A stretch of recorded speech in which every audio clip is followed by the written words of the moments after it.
Hello, you're watching us live on NewsX and NewsX World YouTube, and we're going to talk about the Bangladesh-Pakistan controversy. Well, you must be very tired of hearing what Pakistan's done at the ICC for all these 20, 25 days, the entire controversy, first boycotting the India game, then deciding to play it.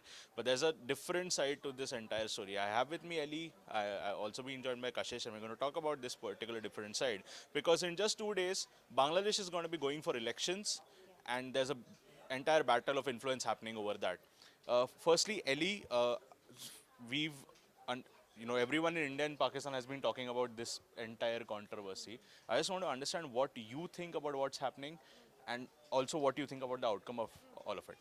So, as we know, that Pakistan took a strong stance and said they're going to boycott it completely, and said that we're not playing at all because we're standing with Bangladesh, because Bangladesh has said that they don't feel safe to play and they offered for another place to play, and India said no, and then they got cut out of the T20 tournament.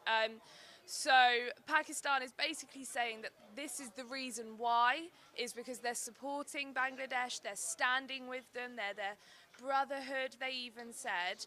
But actually, if you really look into the context of it, Pakistan's decision was on Sunday to boycott it, and it kind of raised alarm bells because on Saturday, the Pakistan Cricket Board had blamed India for attacks in Balochistan on Saturday, so which killed at least 31 Yeah, civilians. you're absolutely right because this entire episode has been so confusing.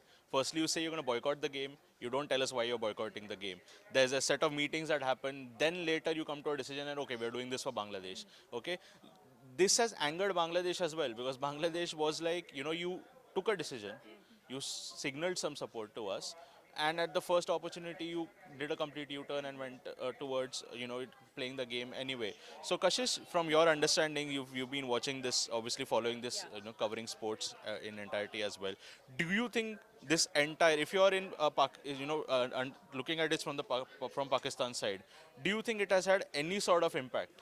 Honestly, it is not going to have any impact on like India. First of all, because India, it is the richest body.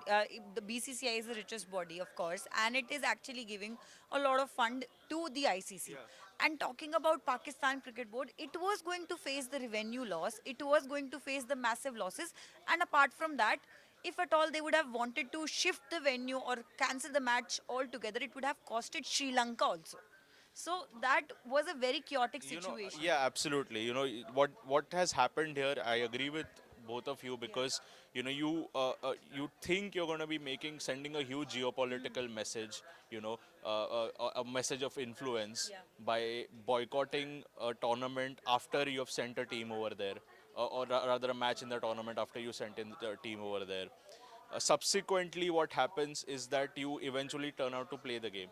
The worst people who are affected out of this are obviously your players, right? Because one day you're not preparing for for the game, another day you're preparing for the game. Exactly. So, do you guys think that the PCB, in this case Pakistan Cricket Board, has put their players' tournaments and their preparations on the line? Of course Okay, they have. because through this to and fro, I'll first go to Ellie, then I'll come to you, Yeah, Kashish. I think definitely, of course they have, because they're just thinking about themselves in this moment, and they haven't thought about their players with all of these months and weeks preparing for this tournament, and they're just thinking, oh, so if we do this, then politically people will stand with us because we're backing up someone, we're backing up Bangladesh. But I think it's just completely backfired on them massively. Absolutely. We completely agree with you on that as well.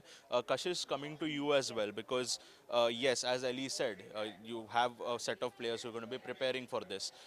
What does it also mean, when a sitting PCB chairman, he's quoting the army chief, he's bringing the army chief into the question, he's bringing the prime minister into the question. So much talk is happening around this when it's at the end of the day just a World Cup match. See, it was just a very chaotic situation to talk about. First of all, it was Shehbaz Sharif coming out and saying that we are not going to change our stance. And then, after discussion with ICC and the BCB, now PCB decides to actually do the boycott U-turn. And See, they have not actually thought about it. It really seems like a very silly and very like in an instant kind of a decision for them.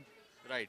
You know, if viewers, you guys are thinking why everyone's been talking about this so much and why we've done a 15-minute video about this as well, well, we are probably wondering the same. Because at the end of the day, it's a World Cup game. There's no need to bring in geopolitics into this. You're not going to achieve anything. Yes, there is a larger equation with Pakistan now trying to cozy up to Bangladesh through the elections, through the, after the exit of Sheikh Hasina as well. But I mean, through a World Cup game, boycott, I don't know how much you're going to achieve. Thank you for watching this video on NewsX and NewsX World YouTube. For more such videos, subscribe to us. Thank you. For more such videos, subscribe to the NewsX YouTube channel, hit the bell icon.